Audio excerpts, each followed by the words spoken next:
Porter mentioned after the last game that it's kind of come down to a game of inches these last couple of games. Just what are you guys seeing in these couple of late games, and how much is it just a need to execute, or how much is it just what are you seeing in these last couple of games? Yeah, I mean, Coach has talked about it to us, especially yesterday. But I mean, we're like a possession away from getting a win on I don't know, I think like 4 out of our 5 losses or something like that.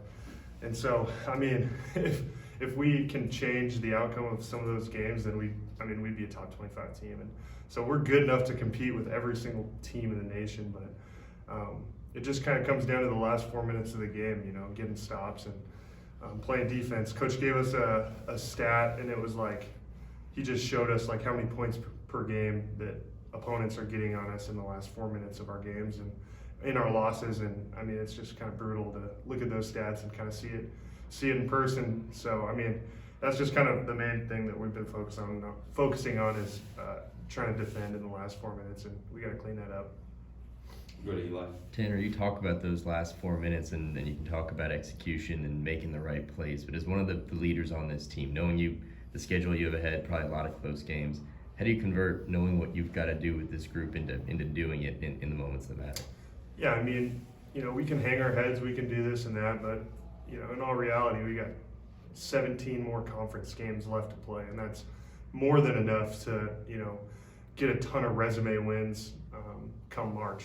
So a lot of these younger guys are got their heads down, and they're disappointed with some of the outcomes. But as an older leader, myself and some of the other captains on the squad, we understand the importance of every single game, and we know that we got plenty of opportunities coming up.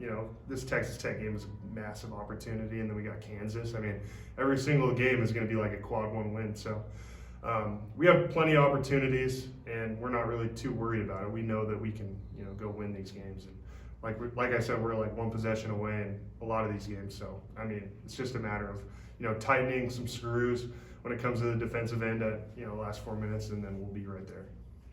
Okay, Bob. Tanner, Porter said it starts with him to not show frustration, to keep motivation level high. How has Porter been able to do that during the 2 years that you've been here? I mean, he's been great. He doesn't change how he coaches. He coaches the same, the entire time, and I respect him for that, and I think that only helps our team get better. Whenever we lose, whenever we win, it's the same. Coach is the same. I mean, we're always going to watch film of what we could have done better. We're always going to go out and compete hard at practice every single day, and regardless of win or loss, it's going to be the same thing every time. And especially after a loss, so we'll make adjustments here and there with what we got to do better. But I think Coach has been good about staying the course and sticking to his culture, and I think all the guys on the team are buying in, and I think that's a really good positive moving forward with the program. Jesse.